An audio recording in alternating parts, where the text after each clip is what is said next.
Vivez la passion du football avec le Saint-Raphaël, créateur de réception. Ravat, rêver, réaliser.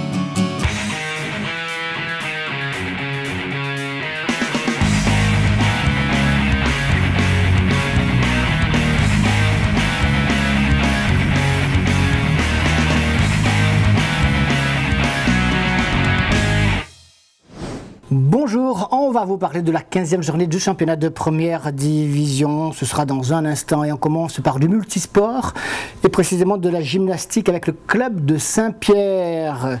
Exemplaire à plus d'un titre et vous allez comprendre pourquoi à travers ce portrait signé Alexandre Gilles pour 974 TV.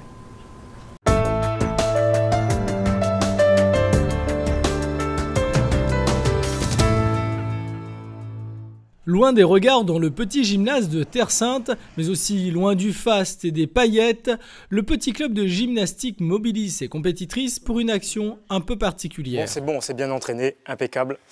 Maintenant, les filles, on passe à l'opération développement durable qu'on a mis en place. On va se répartir les tâches, d'accord? Allez, on y va, c'est parti les filles. Notre département compte plus d'une vingtaine de salles avec un équipement minimum à la pratique de près de 3200 licenciés. Ainsi, pour limiter les coûts d'une structure associative, l'éducateur a eu une drôle d'idée. On a récupéré avec les parents et les gymnastes des matelas, du polysirène, etc. Qu'ils allaient jeter. Et on récupère tout ça, on a stocké tout ça ici pour que là, pendant les vacances, on puisse fabriquer des modules de gymnastique. Mais pourquoi vous les achetez pas comme tout le monde? Eh ben, parce qu'il faut beaucoup d'argent. Et nous, on est limité en budget. Des jeunes filles qui réfléchissent leur pratique alors que la tendance semble plus à la consommation et à la prestation de services dans le mouvement sportif. Hop. Il y a certaines entreprises qui payent pour détruire le polysirène, alors qu'ils sont super contents de nous en donner. Voilà, donc j'espère que tout le monde va faire pareil. Maintenant, un vrai travail d'équipe là. On a peint les murs pour que le bureau soit plus joli. On a fait des modules, on a mesuré. On est fiers, on est économe. On va mettre ça ici. Voilà. On va glisser ça dans le fond pour que ça ne gêne pas. Voilà. Il n'y a pas de parents d'élèves, de mamans d'élèves qui pouvaient t'aider là à la couture? Le but, c'était pas ça en fait. Ils n'ont pas trop réalisé ce que je voulais. Voilà, ils n'ont pas trop réalisé. C'est là maintenant, les filles qui sont sur le terrain, qui font de la couture, qui collent le polysirène, etc. C'est là où elles réalisent qu'on est en train de faire ça. Voilà. La différence de prix, elles ne vont pas le savoir parce qu'elles n'ont jamais payé. Mais un module comme celui-là qui coûte 200 €, il va revenir 20 € là. C'est bien pour les filles d'aider un peu leur club en faisant de la récupération, en recyclant, et puis c'est leur outil aussi d'entraînement. Donc c'est bien pour elles de voir qu'elles ont participé, on va dire, à l'équipement de leur club. Est-ce que vous pensez que ça les fait grandir aussi? Probablement, puisque ça les interroge sur les problèmes de récupération, de développement durable, de l'environnement, du tout jetable, est-ce qu'on doit tout jeter, etc.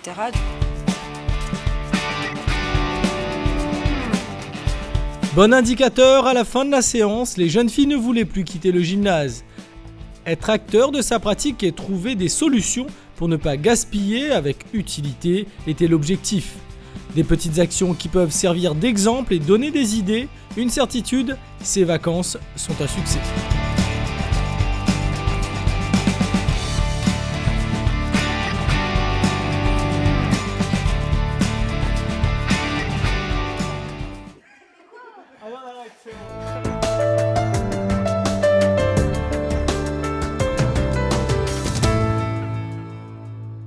exemplaire tout cela. Allez, on parle de football maintenant avec la 15e journée et un match avancé, c'était vendredi soir au stade Michel Vonnet de Saint-Pierre où la Capricorne exceptionnellement a accepté d'accueillir précisément sur sa propre pelouse la Saint-Pierroise. Bien la cause, vous le savez, c'était la présence dans les rangs Saint-Pierrois pour sa première sortie avec son équipe et pendant un mois, l'équipe de la Saint-Pierroise de Djibril Cissé. Une petite apparition, me direz-vous, 11 minutes, mais est-ce finalement une surprise? En tout cas, tout cela est explicable. On va vous en parler tout de suite, regardez. D'abord une image sympa où à côté des grands à l'échauffement, les jeunes U9 et U11 de Saint-Pierre, de la Capricorne, du Co-Saint-Pierre et de la Tamponnaise ont animé la pelouse. De belles initiatives pour des gamins comblés et ce n'est pas rien. Ce qui ne peut combler toutefois, masquer encore moins la quasi-absence presque inévitable de Djibril Cissé ce soir-là. Alors pourquoi ? On sait qu'il avait arrêté sa brillante carrière internationale, usé et blessé avec un mal à la hanche. Ce n'est pas rien, ce n'est pas le petit doigt de pied qui fait mal. Et le garçon à qui un mécène, ce n'est pas de l'argent public, attention, offre une pige d'un mois sous les tropiques pour épater la galerie, eh bien il accepte. Et si Cissé veut faire plaisir, il ne peut refuser puisque libre en attendant le mois d'octobre où il débutera le tournage de Danse avec les stars sur TF1. Un premier rendez-vous raté il y a une quinzaine de jours avec le SDFA et vendredi à l'échauffement, un peu à part, ou s'appuyant sur ses potes, loin du collectif, on voit rapidement qu'il ne jouera pas, en tout cas il ne peut pas jouer. Mais sans doute s'est-il senti obligé de répondre à une certaine attente, celle aveugle et passionnée de personnes qui refusent de voir la vérité. Une sorte de pression malsaine pour le voir, coûte que coûte, jouer avec les cigognes. Défoncer les défenses adverses, marquer le 5, 6, 7, 8 buts, à lui tout seul. Même le Cissé d'il y a 10 ans n'aurait pas pu le faire. Même contre la Capricorne, et encore moins aujourd'hui, et surtout, plus en ce moment. Alors, il a essayé de satisfaire à l'exigence masquée, il a fait un acte de présence. Contrat rempli. D'autres gestes plus appuyés sur les 3 ballons qu'il a essayé de toucher, on le verra dans un instant, et il sortait sur une civière. Sans doute n'a-t-il jamais été aussi mal à l'aise que ce soir-là où il a fait semblant pendant 11 minutes. Ce n'est pas son genre. Et le mal est vivace.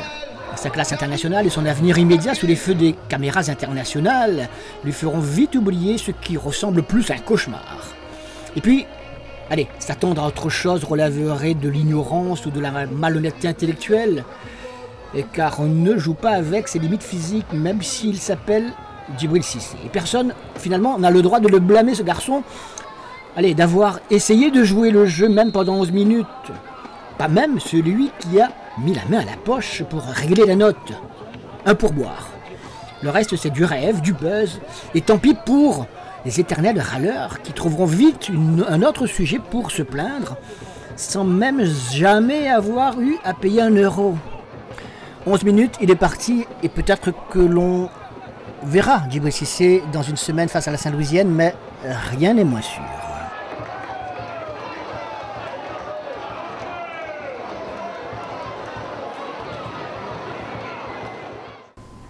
Une Saint-Pierroise qui ne s'est pas remise évidemment de ce départ plutôt, allez, très particulier, très catastrophique, très déstabilisant. Donc elle n'a pas réussi du coup à s'imposer face à cette belle équipe de la Capricorne qui confirme sa belle sortie de la semaine dernière en coupe, rappelez-vous.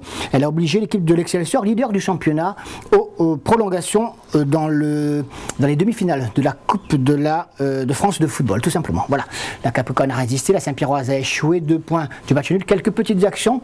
On a essayé quand même de vous montrer quelque chose, regardez. Satisfaction du côté de la Capricorne évidemment, puisque la rigueur était présente, ils ont refait le même coup que face à l'Excelsior.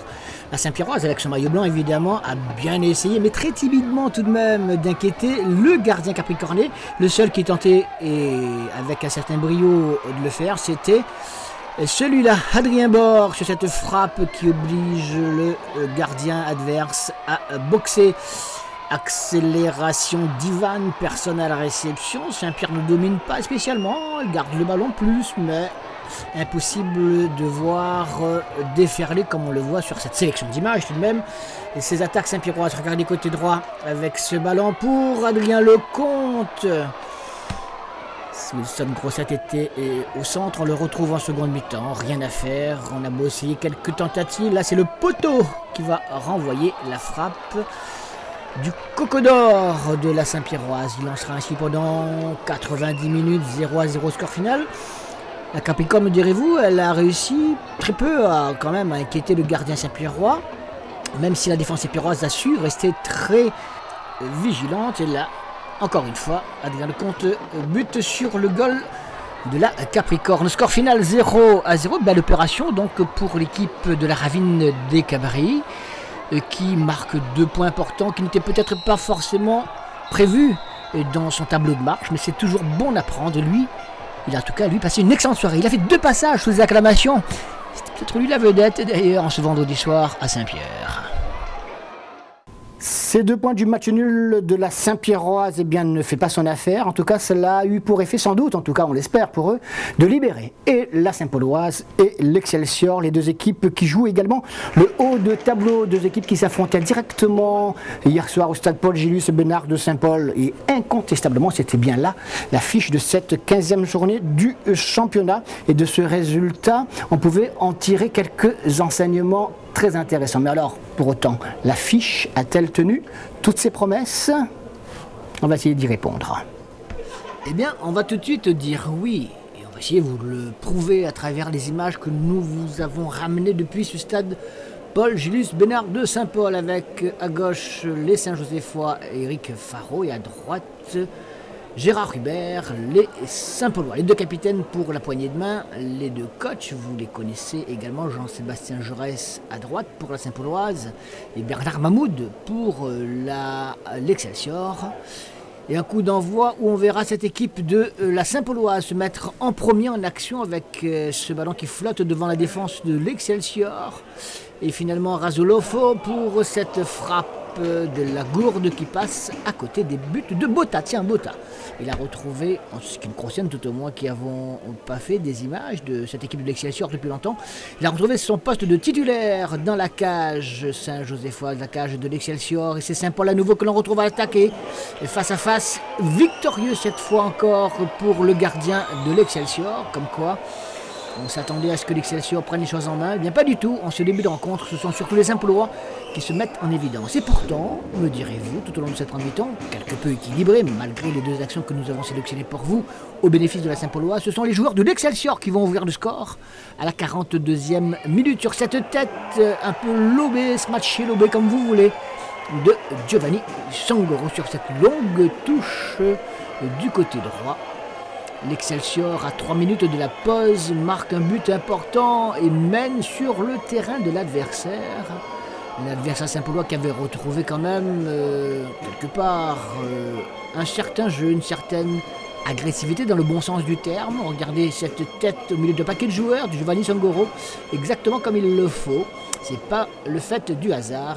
Et l'Excelsior donc qui mène par un but à 0 face à une Saint-Pauloise qui est obligée de réagir. Et pourtant, juste avant de regagner les vestiaires, regardez ce coup franc d'Éric Faro qui oblige d'une claquette le gardien Mathieu Pelops à détourner en corner. Un but à 0 à la pause. Et dès le retour des vestiaires, il suffira de 5 minutes pour que les Saint-Paulois trouvent l'égalisation. Au départ, une bien belle action collective. On cherche du soutien, on cherche des appuis. On en trouve. Côté droit, Gérard Hubert a levé la tête.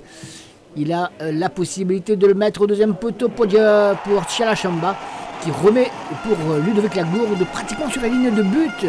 Aux prises avec l'ultime défenseur Saint-Joséphois, il permet à son équipe d'égaliser un but partout. Ce n'est pas volé, on dira. La Saint-Pauloise retrouve enfin ses sensations. Allez, on va revoir pour le plaisir ce but au milieu de plusieurs joueurs.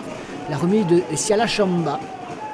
Et donc, il devance Gaël Payette, Ludovic Lagourde pour un but partout.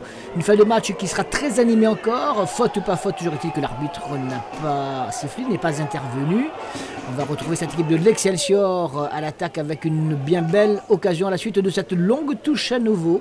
Dans un paquet de joueurs, ballon renvoyé une première fois, Rifaro ne peut pas reprendre comme il le faut, ballon qui revient puis cette fois sur le côté droit pour ce centre sur le poteau, sur l'arête des poteaux, des buts de Mathieu Pelops. La Saint-Pauloise s'en sort bien et s'en sort tellement bien qu'elle va contre-attaquer avec là aussi, faute ou pas faute, regardez, on vous laisse le choix. Galpayet qui arrive dans le dos de Razolofo. L'arbitre là aussi ne bronche pas, une Saint-Pauloise qui aura l'occasion à son tour d'empocher les 4 points, de prendre la victoire avec Alexis Sialachamba.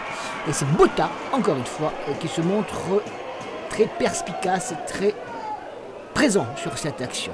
Enfin, le dernier mot de cette rencontre, très animée, vous l'avez vu, alors que le score, lui, ne bougera plus, un but partout. Un dernier mot pour l'équipe de l'Excelsior, avec ce ballon en décalage, Giovanni Sangoro qui va apporter son soutien. Il faut absolument ramener peut-être les 4 points de la victoire. Et bien là, il se heurte au gardien Saint-Paulois. Un but partout, on ferme tout cela. On va vous parler maintenant du bas du classement et direction à Saint-Benoît où Bras-Fusil accueillait les Marsouins de Saint-Leu. Les banlieusards bénédictins jouaient une carte importante alors que l'équipe semble retrouver certaines satisfactions, certains automatismes, certaines sensations, on dira. Il fallait pour cela confirmer face à des Saint-Leusiens qui ne sont pas toujours faciles à manier et vous le savez comme nous. Direction le stade Jean-Alain. Et un match là aussi particulièrement intéressant à suivre. Ça se passe pour l'équipe de Bras-Fusil. Sur sa pelouse, elle n'a pas beaucoup réussi à prendre des points de la victoire cette saison, ce qui lui manque d'ailleurs lorsque l'on fait le total. Une équipe de Bras-Fusil beaucoup plus à l'aise à l'extérieur. Et là donc c'est un bon test. C'est un bon test pour savoir si en face l'équipe des Marsouins de Saint-Leu qui est sur une bonne pente actuellement, va lui poser des difficultés. Eh bien, ce sont les locaux qui en veulent, qui sont très dynamiques en ce début de rencontre, qui se créent les premières occasions. Regardez celle-ci, avec Praxis qui est un petit peu trop court pour reprendre cette balle.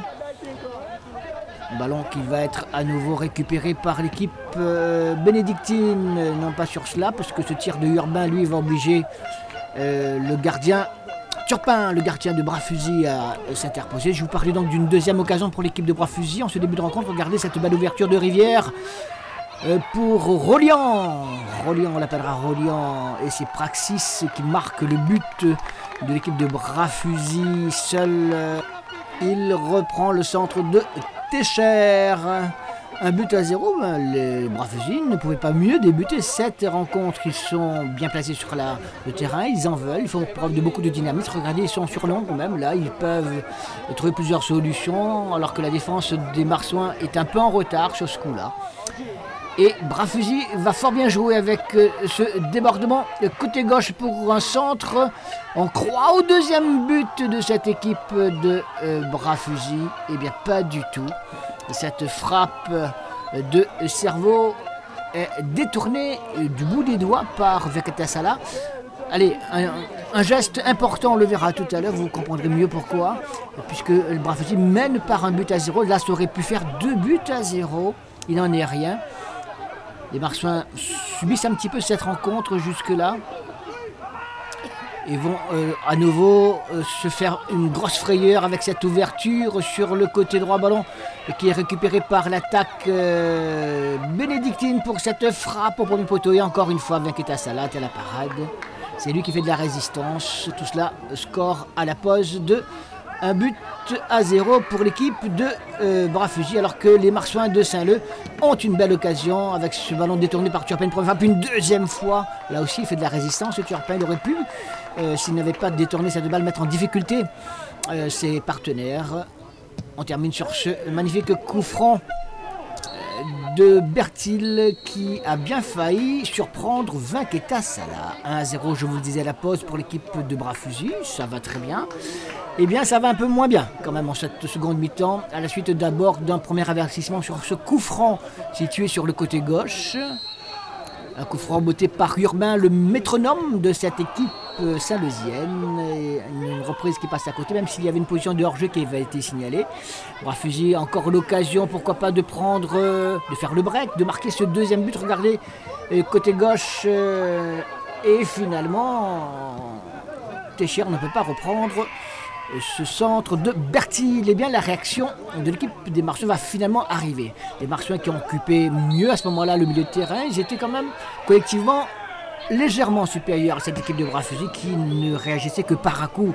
Et ce coup franc va permettre à l'ancien Ferrare de couper la trajectoire au premier poteau et de marquer le but égalisateur. Ferrare On peut dire son âge?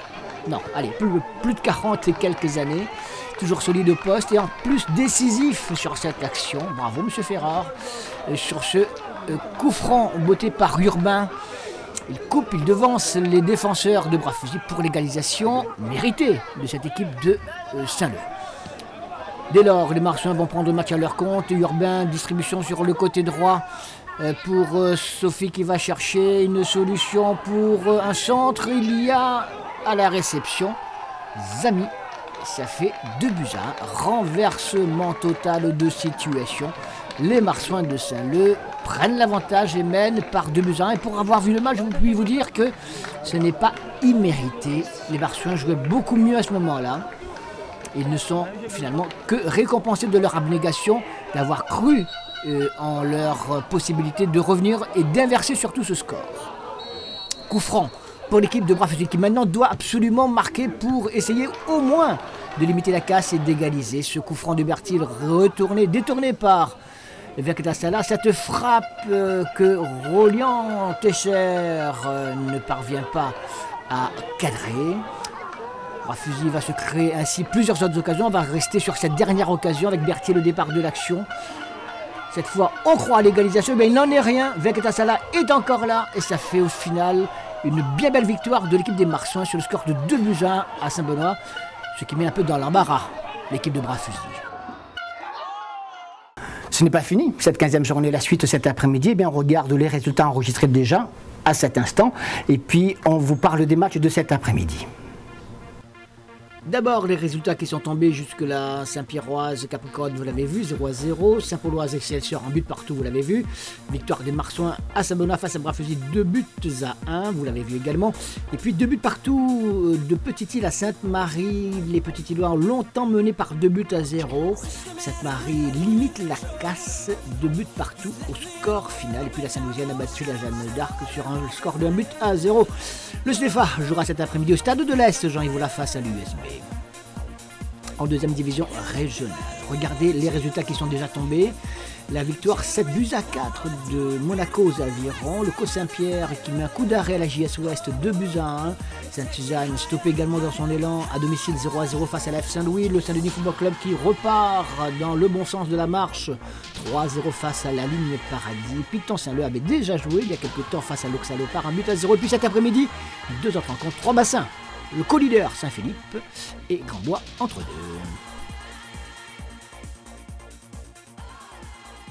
Ce magazine, vous le savez déjà, est rediffusé ce soir à 19h30 sur Télé Créole. Nous, on se retrouve pour une page beaucoup plus complète sur le football local. Demain soir, 97.4 Foot Plus à 21h05. Excellente fin de week-end et à demain. Salut!